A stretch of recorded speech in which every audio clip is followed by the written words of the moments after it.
thank you all for being here tonight and for what you do for the Democratic Party. You know I've been here before, and you know that every time I come here I have to say, as someone who grew up in Alki, went to Alki and Holy Rosary Elementary Schools, it's always good to come home.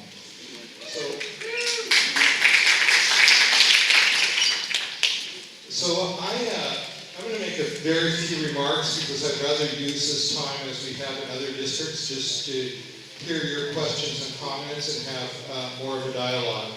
But I do want to take a moment and talk about several things. Let me begin with the events of last week. The events in Minnesota, Louisiana, and the events in Dallas. This is a pretty incredibly difficult, and I think, as I said before, pivotal moment in our history as a country.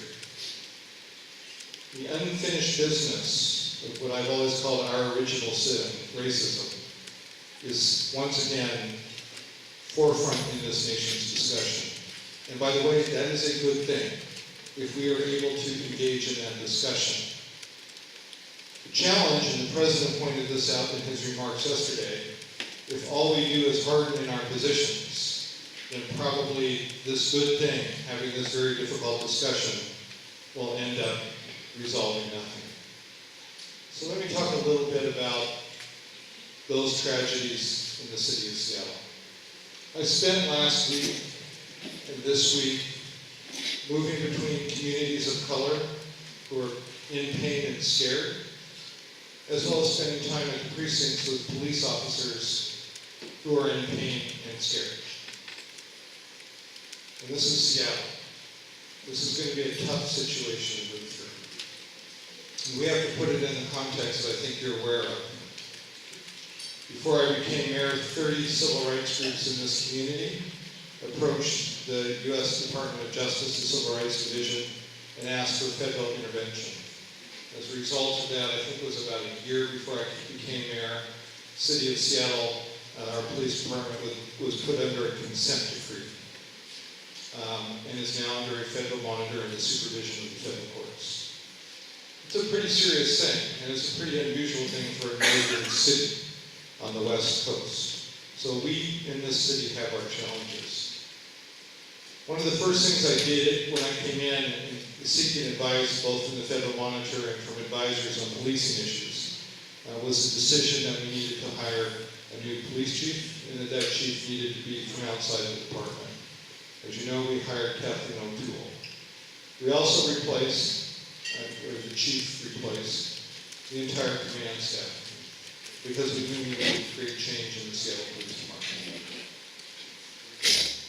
Recently, over the last year or so, the department is now in compliance with, I think it's 8 out of 9 of the federal requirements. Our police force has gone through use of force and de-escalation training, every single officer, including the chief. They're in the process of going through bias-free policing training, and every single officer will go through that as well. I'm actually going to take that training myself so that I understand what that looks like. I will take it with the police officers. In addition, we've changed our hiring practices, and last year we had the largest number of people of color who became students or cadets, I guess it's called, in our police department, 30%, larger than the percentage of people of color in our city. So those are a few steps. We know that we have to change culture and we have to build trust. Some of those trusts are built by very small things. There was about a dozen, maybe it was 2 dozen immigrant women, mostly East African, and 2 dozen women police officers who spent several months, 1 day a week with each other, understanding the worlds that they work in. We're now replicating that program with other communities throughout the city. The court, the federal court, asked us not to pass legislation to change the accountability process, so they had the chance to review it. But my hope is what comes out of that is that we will send legislation down to the council that will have an Office of Police Accountability that is the most independent this city's ever had. And actually, I'm doing something that did not come from the recommendations. I'm recommending that it no longer be part of the executive or legislative branches that we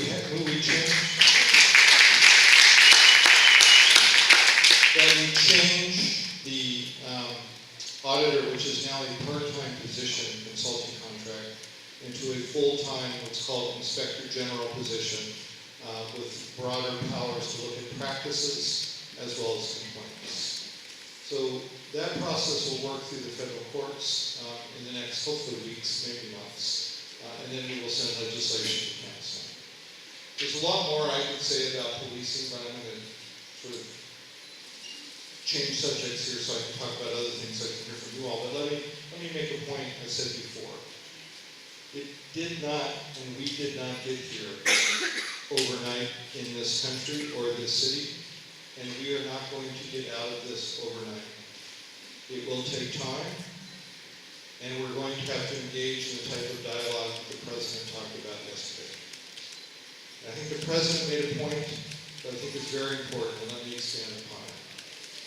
You know who goes and deals with rapes and domestic violence? Who goes when there's a suicide or a murder, even in a city like this with a low murder rate? It's our police officers. You know who deals with other systems that have failed to deal with race? The education system, the prison system, the foster care system, the mental health system, homelessness. It's the police.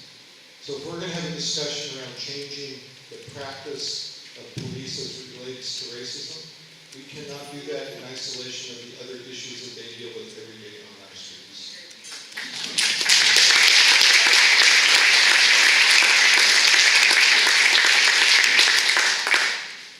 But ultimately, we cannot do it if the communities I was in, including folks in this room, somehow cannot enter into dialogue with the police themselves.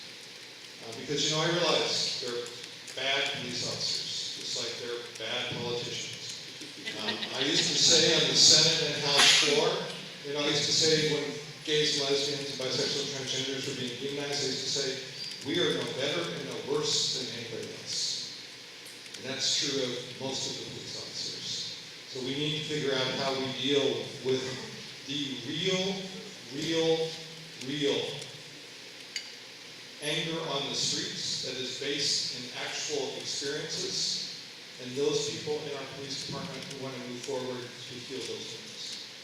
I'm going to touch on a few other things. As you know, the housing levy is on the ballot on August 2nd. And this city, like almost every city in the West Coast, I'm not just talking about San Francisco and Portland and Los Angeles and San Diego, I'm also talking about Redmond and Issaquah and Everett and Kent and Federal Way are involved in a growing homeless crisis in this country. As I said in a speech I gave to the city on television a few months ago, this is what income inequality looks like. When you constantly cut wages, when you cut mental health services, when the federal government since 1981 has slashed almost 2/3 of the funding they used to go for affordable housing and homelessness, this is what it eventually looks like. And there's a lot of things we need to do on homelessness. Because again, I'm not going to give a 50-minute speech here. There's a lot of things we need to do. But the thing that we can do this year is to pass the housing levy. The housing levy will actually create homes for those at the very lowest levels. 0 to 30% is where most of the concentration goes. As well as it creates a fund to help folks who are on risk of falling into homelessness with rental assistance. Because often what we find when we look at the data, people become homeless, they have an apartment, then they lose the apartment. Often it has to do with illness. They're already on some subsidized income or between jobs, and they can't make a few months' rent. So this is one of the other programs, as well as a program, the housing levy, that will deal with extra services for folks who live in the housing that we're building. Again, there's a lot more I can say about homelessness, but in the 1980s, Seattle was the first city in America by a levy to vote for homeless, for affordable housing in America. The first city to do that, and it has produced 12,000 units over that period of time, as well as helped tons of people with rental assistance. we have a chance to continue it. It is the most concrete thing that we can do this year about the housing affordability and homeless crisis that is occupying cities up and down the West Coast and in parts of the Northeast. There's a whole bunch of other issues I'd like to talk about. On transportation, thanks to you, we are moving from a city where 70% of us, 25% of us were in walking distance of a bus that came every 10 or 15 minutes. We're about to be a city where 71% of us live near a bus that comes every 10 or 15 minutes. And that includes in off hours. Because again, getting at that issue of equity, a lot of folks work other than 9 to 5. We are on our way to fully reaching $15 an hour, leading all the major cities in America and every single state to be the first to arrive at $15 an hour.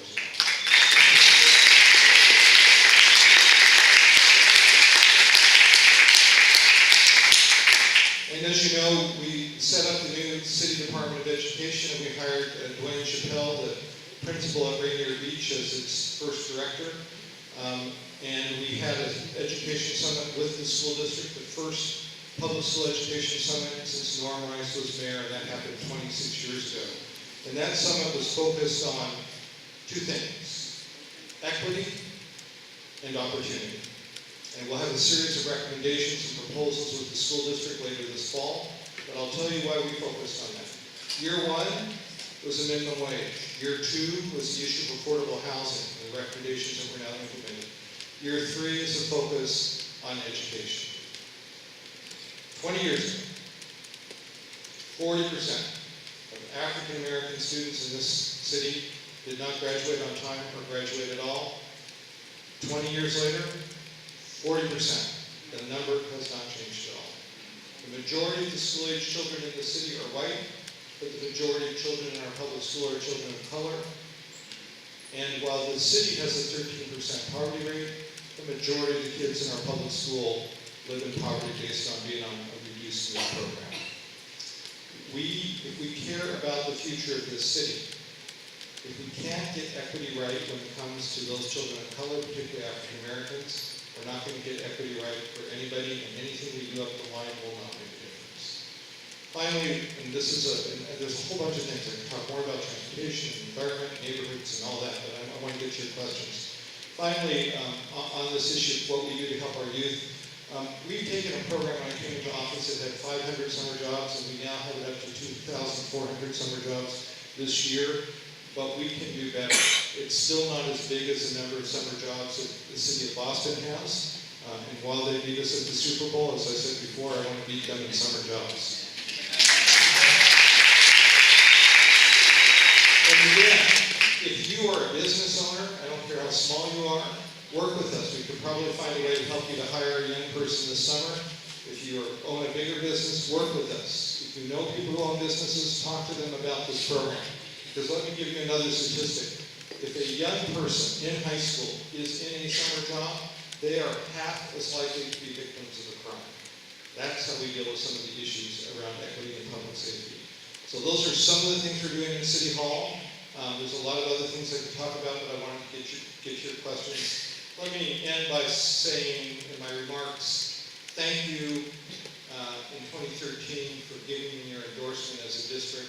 This really is an incredible honor to have grown up in a working class family as a secret gay kid and end up being the mayor of the city and getting to work on the projects that you all are supporting. So thanks very much. Thank you very much. Thanks, Michael, for saying that this organization has endorsed the housing levy, and it's on 5,000 sample ballots that we'll be sending out by PCOs. Thank you. Thank you very much. I just want to acknowledge my mentor when I was in the House. I sat next to her for 11 years. Eileen Cody, how are you?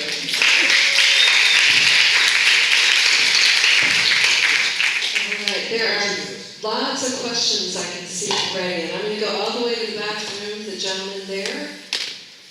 Yes. Do you want me to come up or speak? If you'd like to come up here, I can give you this microphone.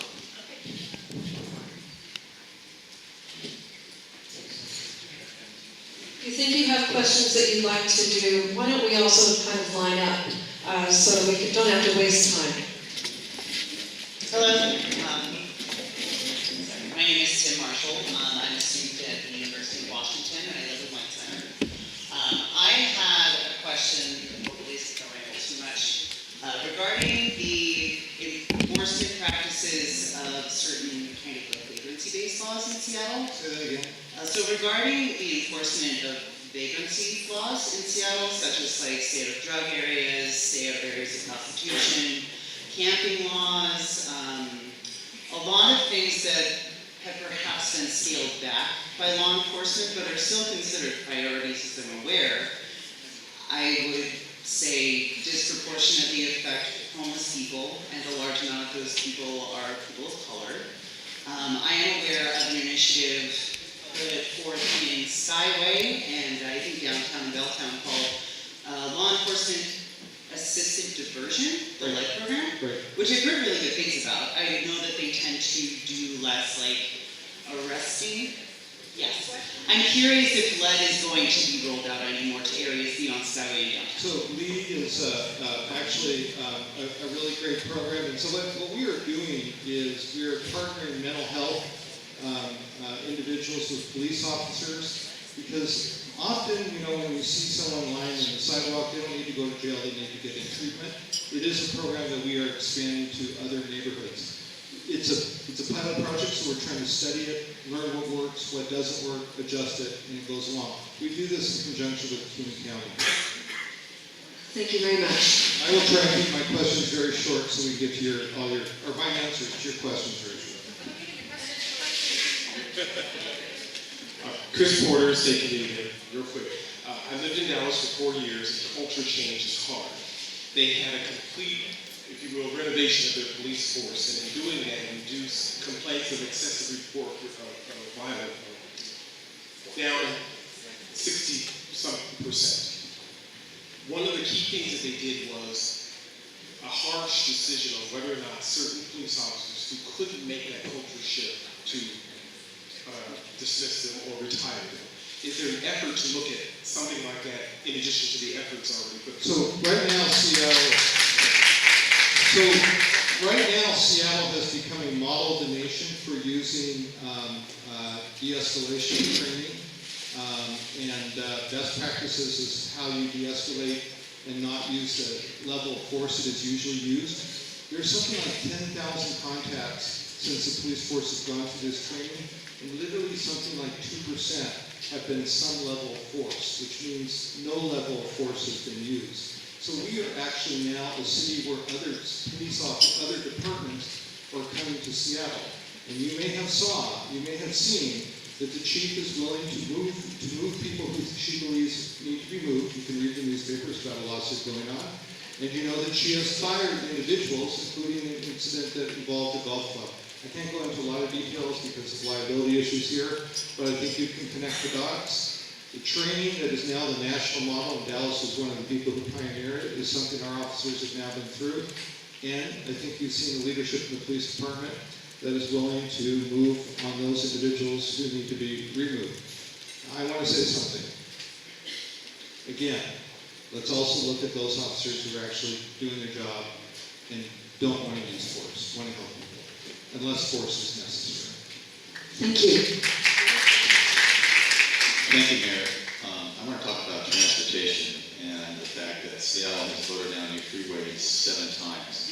As a consequence, I think that a new freeway is being built piecemeal. I'm talking about the Deering 509 freeway. Yes. I'm sorry, I'm Steve Richmond. I live in West Seattle.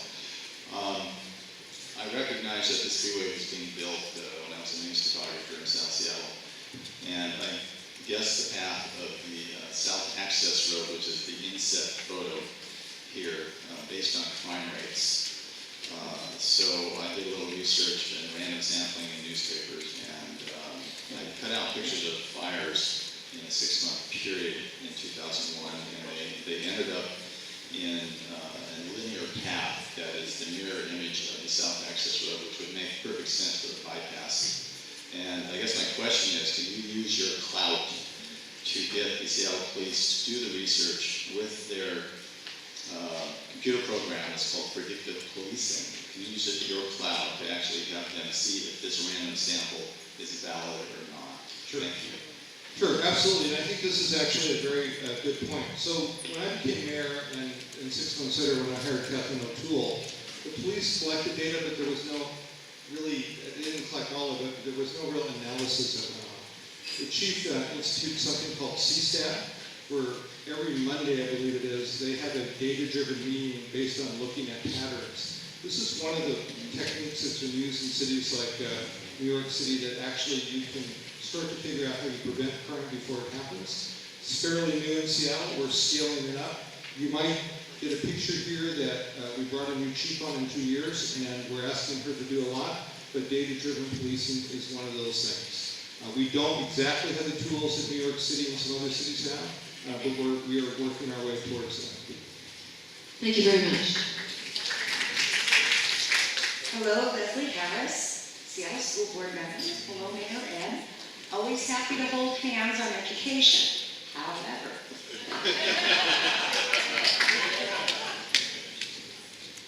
news release came out last week that the Seattle Preschool Partnership is cutting back. Not a lot of details in terms of the administrative overhead, which some of us think is pretty high. And with respect to the Families and Education Levy, as you probably know, we went from 20 plus family support workers down to 3 or 4. So when we're talking about equity, we need to talk about wraparound services. We need to talk about indeed partnering and jurisdictional respect. So I'm a little confused by the question, but let me try and respond. So before I became mayor, Norm Rice launched something called the Family and Education Levy. That is dollars not that's under the school district's control, but was the city's commitment to help our children. That levy has been renewed every 6 or 7 years since Norm Rice. It is a really important tool that other school districts in the state don't have. So I want to salute Norm and my predecessors who passed previous family and education levies. The current funding formula for the existing family and education levy was set in place and sent to the voters before I became mayor. So the formula you see in the different changes and slots was based on a decision by that council and by a vote of the people of the city of Seattle. Now, in regards to pre-K, we asked this city to join a pilot project. We had 2 choices. We could have done what New York City did and put a measure on the ballot that started universal pre-K immediately. And if any of you followed in New York, there have been significant problems about figuring out how to do this. So we did a pilot project, and you all voted almost 70%, the voters of this city. And the voters of the city voted for a plan that said we needed to figure out what best practices were. And then we needed to implement those best practices. Because we weren't actually certain how to do this. Again, we're talking about city money. So what we found from providers, these are community-based providers, community organizations such as in the East African community, what we found is the financial model was not giving them enough to give them the level of care for children. So what we did, and we've had great conversations with Larry Nyland, who understands this, what we did is we adjusted that model to be sure that we were actually paying for quality pre-K. Because the point of the pilot project is we have to figure out how to deliver quality so that when we come back to you, hopefully in a few years, and ask you to increase the revenue to expand the program, we can actually show you that we can produce quality. So yes, there are a few hundred fewer slots, but we're actually paying providers the level that we need to ensure that the children who are attending it get the level of quality education for pre-K that they need. It is a good way to approach government. Start small, figure out how the model works, change the model if it doesn't work, and then come back to you and show us that we can show results. Thank you. Thank you. Mayor Murray, my name is Lisa Perrier. I have been a resident in West Seattle for the past 24 years. My forefathers actually were some of the first European settlers of Alki, your hometown. And I'm here tonight to talk to you about a tree that we hold very dear in our community, and I think a lot of people out here share the same interest in green space and trees. The reason why this tree is at risk, and it is an exceptional tree, is because the developer bought the property, and he's asked the city if this lot qualifies for a historic lot exemption.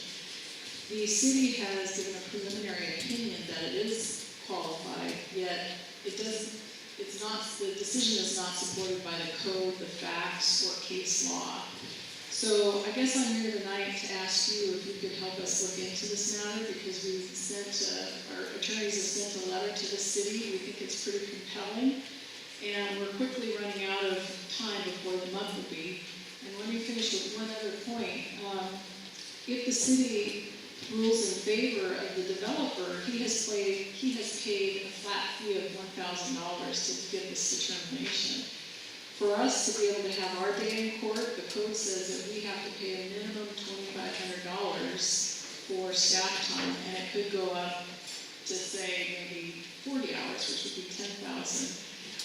For us, that's a social and equity injustice, because we feel like we should be able to have our day in court without having to overcome this huge financial barrier in a short period of time. And we would rather see that burden be placed on the developer, who's at this time paying no impact fees either. So we're asking for your help to look into this matter. I'm happy to. I don't know the issue, but we're happy to look at it. And there's a staff person right there who's waving his hand. If you could give him a little more detail so that we know which tree we're talking about. Thank you. Hi, Ed, nice to see you. Ivan Wesley. Let's talk about the cops again. I take your point about the different things that the police officers do in the day-to-day performance of their duties. We used to have a program here in Seattle called Community Service Officers that was non-uniformed police officers who did these lower profile non-felony incident reports, and that was pretty successful until Kurlikowski got rid of it. So have you considered bringing those back, and if so, what's the status of that? Sure. So what happened, that was a great program. And by the way, the program you mentioned, Community Service Officers, is probably the one program from the past I hear mentioned in a popular way compared to anything else. It went away actually because it was a federally funded program under the Clinton administration, and then the federal funds dried up. So we actually have designated a series of slots in the budget that's already been passed by the council to try and replicate a similar program. So that is underway as we speak. I don't know. Come on. That's what we're funding.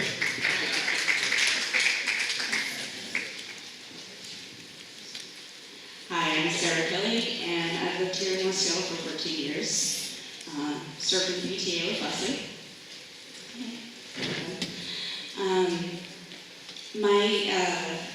My question is regarding policing. Yay.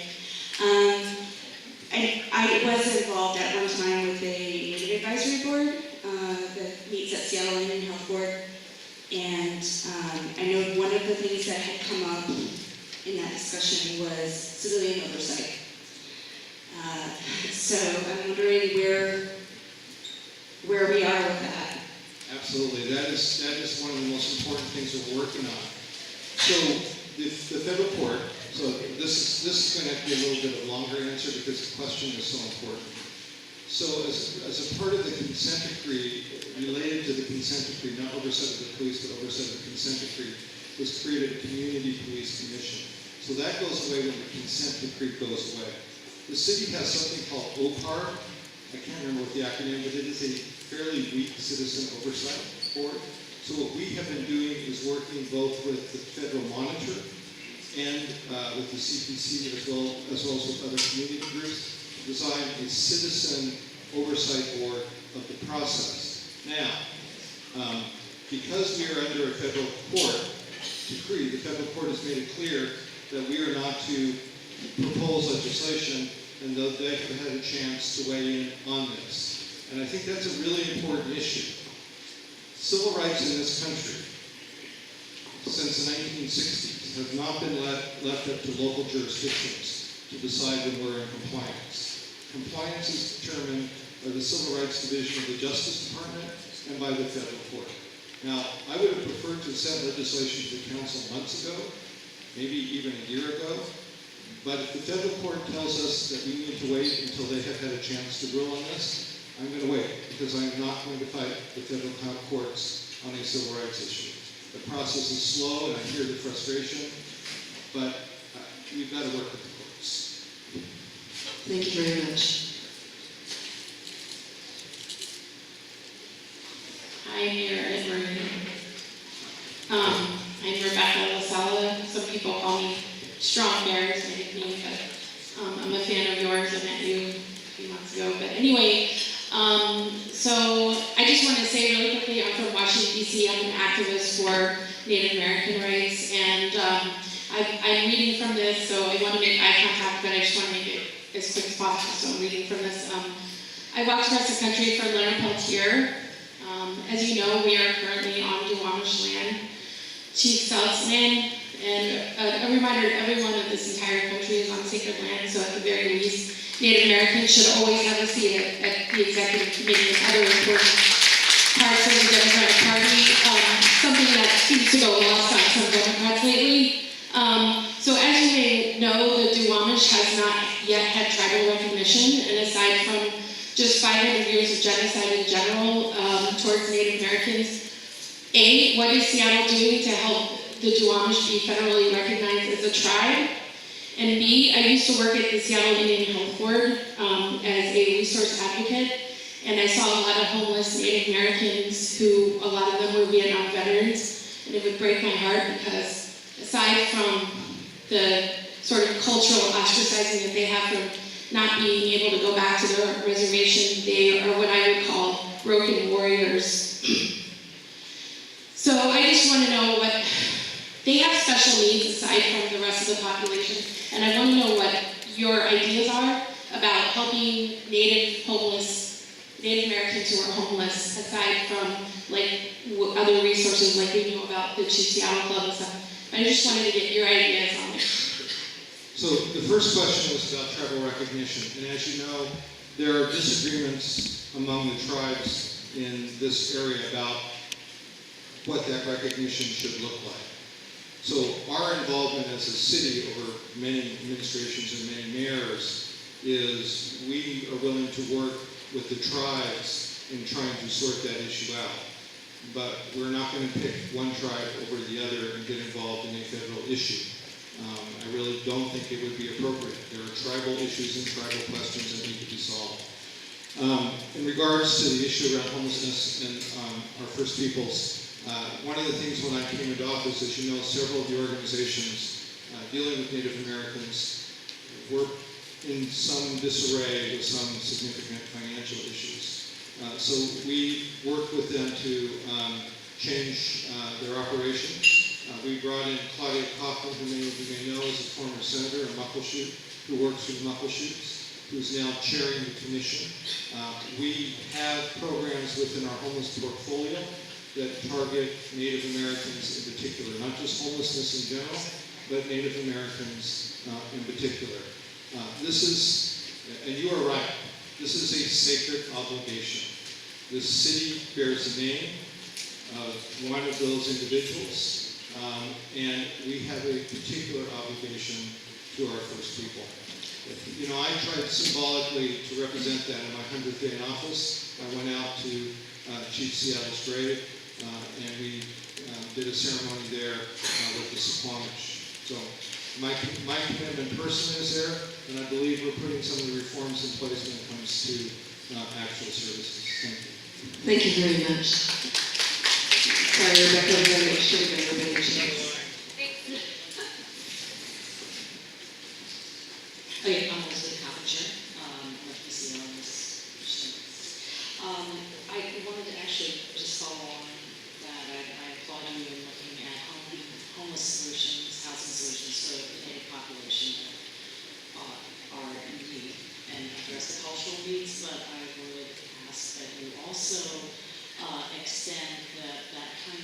analysis in looking at both policing and addiction, other programs. There are strong cultural differences, and I think that one size fits all is very inappropriate. And I think that especially the interactions with police and Native populations differ very significantly from, it isn't an area by area, but it is literally differs by how they interact, where they interact, and what those interactions are like. So I would just urge you to continue looking at that population and building those bridges.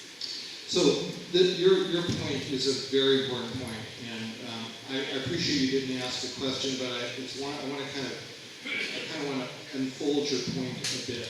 You know, when we use the term of homelessness, we're actually doing ourselves and the folks out there a disservice, because we're actually dealing with this series of crises. We're dealing with a mental health crisis, and the fact that as a state we do such a poor job of funding mental health. We're dealing with an addiction crisis that is ripping across this country. I don't know if any of you saw what happened in Brooklyn this morning with people literally who got some bad drugs, and there's videos online, literally something like 40 people just not dropping dead, but falling down in a section of Brooklyn. So we have that addiction crisis like we've never seen. If I showed you a heat map of where we're finding needles in the city, and you guys have seen this, it's increasing everywhere, in wealthy neighborhoods as well as neighborhoods that are struggling economically. So we have those crises. We can go on. We have a housing affordability crisis. Again, we talked about income inequality. And, homelessness is also about racism. Seattle's African American population is 6%, but the African American population among the homeless is 31%. So it is by addressing those issues, and as you said, not one size fits all. I don't know where you went, but yeah, as you said, it's one size fits all. It doesn't work, and so we know we need to change up our systems. Thank you. Mr. Mayor, I'm Elaine E.K. with Seattle Green Spaces Coalition, and I'm here to thank you on behalf of Seattle Green Spaces Coalition, Tree Path, and White Center Community Development Association for your decision on the Myers parcel. I would also like to recognize our representative Lisa Herbold in working with our organization to work tirelessly. It's wonderful to see democracy working in the city and the cooperation that we have. I'd also like to leave you with a story shared by Mr. Workman, who is a descendant of Chief Seattle.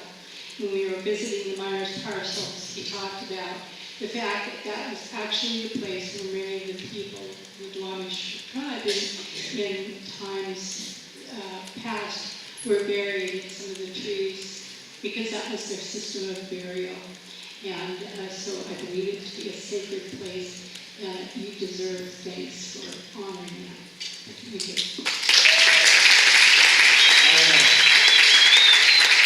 I appreciate the history, but I want to give you the backstory. Council member, I didn't realize you were here. Thank you so much for your leadership on so many issues. I want to tell you how this decision happened. So as you know, last year we declared a state of emergency, and we decided we needed one-time funds, and that we would allow the budget, we'd spend money we actually didn't have, and we identified that there was some land near, the firefighters used for various practice and the like, and we would sell that land to pay for those homeless services. So that's how we got into this fix in the first place. So I'm happy that we were able to sort it out, but I still have a lot of money I need to find, since we're not going to sell that land. So thank you.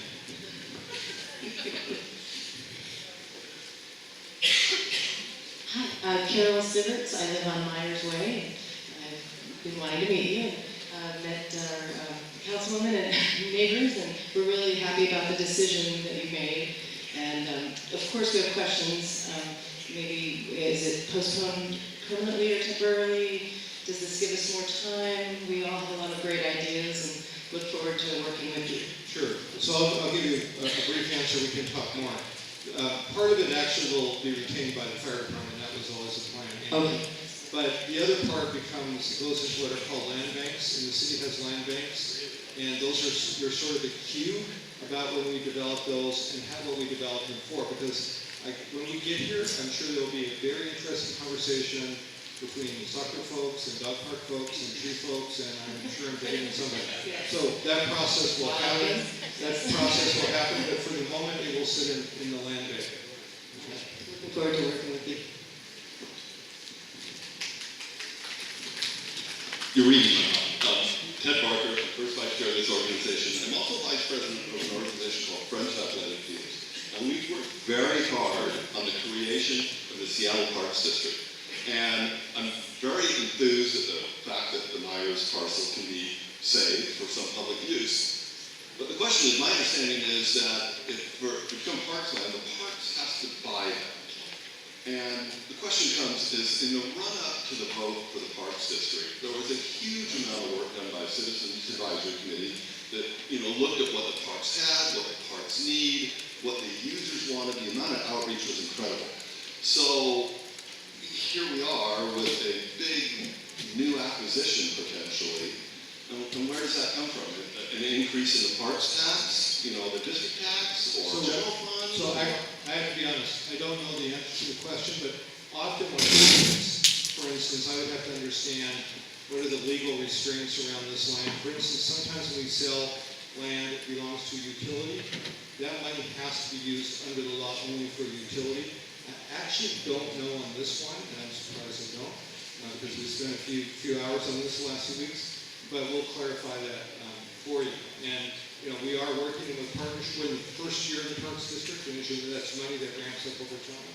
And we are working with you on the issue that's been involved with this. But the particular answer, I actually don't know the answer to. One of the things I want to say, you're coming into office in the middle of that process with a huge risk. I don't know if that's Well, thank you. It was a fun thing to do. Thank you, Mr. Mayor. Do you have time for 2 more questions? We've got 2 more people here. I do. You do? Okay. So we're going to end with you folks. Yes, I'm Stuart Wexler. I'm a local naturalist. I've been leading nature programs here for the last 16 years. Some of you have been on my night hikes with the owls. The Byers parcel is among the larger patches of wild or unbuilt land that I explored years ago when I was exploring all the wilder patches of Seattle. And the Byers parcel was among the few places in Seattle where you could still hear singing chorus frogs and singing crickets and find garter snakes. I just heard this evening that the city is not going to sell the Myers parcel for a warehouse. For this, I want to thank you. My question to you is, have you ever heard the crickets and chorus frogs singing there? I don't believe I have. I invite you to come down and hear them sing. How early? How early do I have to get up? Doesn't have to be early. We can do it just as at dusk. Sounds good. Thank you, Stu. And last but not least. Yes, Martha Kester, PCO, Sylvan Precinct, unincorporated area. Now, I want to bring up a blast from the past. A massive fire in an apartment complex on Des Moines Way South that had fire departments from all over South King County fighting it. And about an hour into this process, the closest fire station to the fire station in Seattle sent an oxygen truck. The reason for this lack of participation is apparently that there is no mutual assistance agreement between the Seattle Fire Department and fire departments in neighboring cities. And this is an issue of major concern to people in the annexation area. Why not? I have to tell you, I don't know, and you said it was a blast from the past, so we'll have to do the research on that. I will tell you that we offer assistance during the forest fires in eastern Washington, so I'm not sure why we can't work this out. So, but I don't know the answer. I'll have to, there's 2 in a row I don't know the answer to. Okay. We will. We got a great new fire chief. So can I have 1 minute to end? And You then- absolutely can. Thank you. This is, I feel like, did any of you ever watch sort of question period in Parliament? That's what it felt like to me. I want to end by saluting somebody who passed away today.